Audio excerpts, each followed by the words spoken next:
Jamaica's economy, the process where the country as a whole earns its living and spends its money, has been a major focus of the Portia Simpson Miller-led government, so much so that the topic dominated discussions at a special 3-day cabinet meeting at Jamaica House.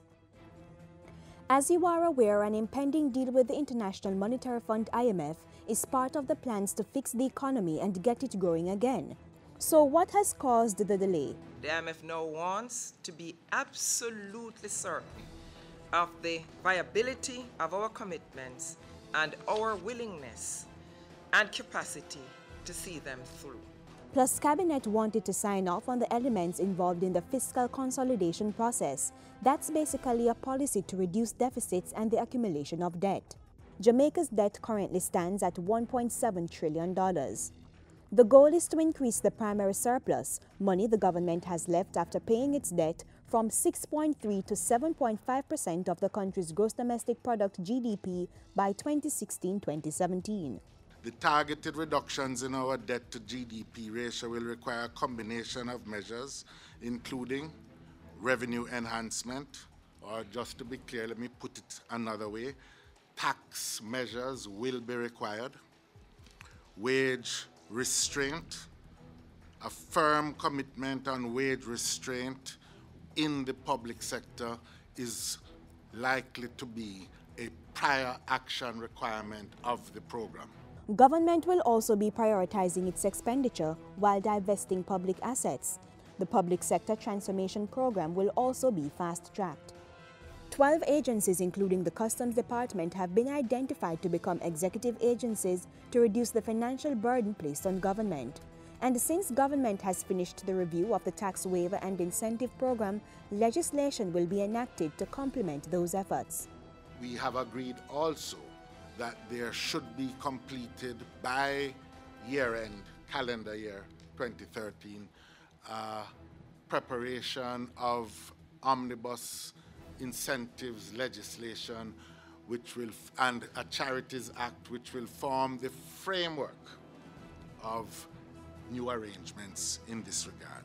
Steps will, however, be taken to protect the most vulnerable in society. A minimum level of expenditure will be maintained for social programs like the Program of Advancement through Health and Education PATH. So while those plans are put into action, what's the deal with the IMF deal? The Cabinet is united in its commitment to take bold actions and to do whatever is necessary and prudent to arrive at an agreement that is in the best interest of Jamaica and the Jamaican people given our particular circumstances. The Cabinet meeting unanimously signed off on measures required to advance the negotiations with the IMF toward a satisfactory conclusion. The country will receive a full report of the discussions when the information becomes available.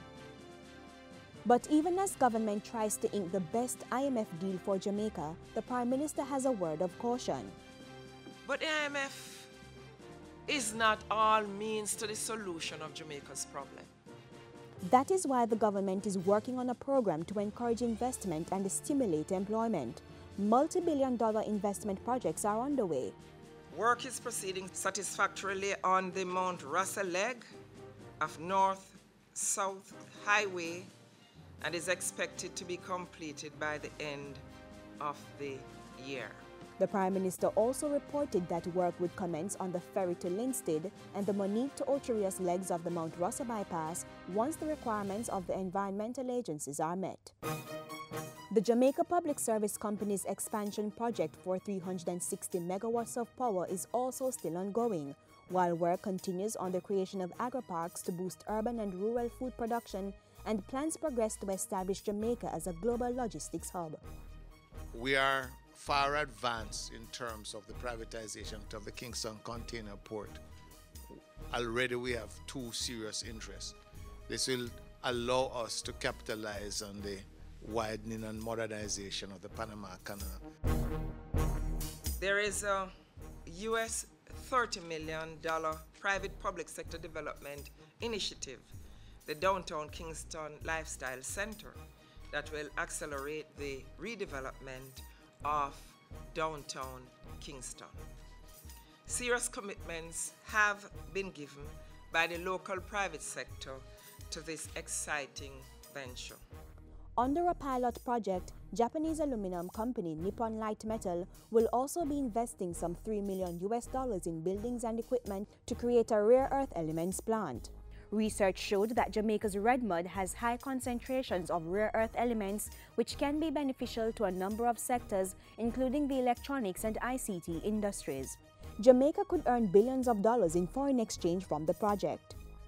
Rare earth oxides, Mr. Speaker, the commodity that will be extracted, are currently being traded at rates up to $3,500 per kilogram.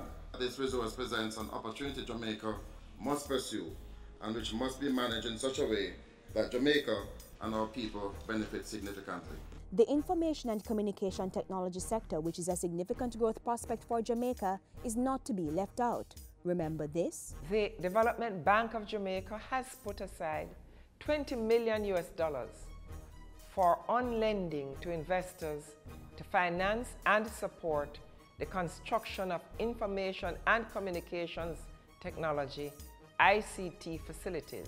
Well, that pool of funds is almost empty and will have to be replenished. The finance minister announced that commitments made by ICT investors between March and December 2012 will result in about 10,000 to 12,000 jobs. And we're not counting there ICT investments made by private investors who have not relied on the DBJ line of credit. Hence, the estimated ICT job figure is likely to increase. And in the last quarter alone, October to December 2012, 12,000 permanent jobs were created. So the government is working on securing the best deal with the IMF while embarking on a major debt reduction program. But that's just one section of the economic reform program. Realistic investments and job creation strategies are also high on the government's agenda. It is in our interest, therefore, to stand together as a nation and give support to every genuine attempt to put Jamaica firmly on the path of sustainable growth and development.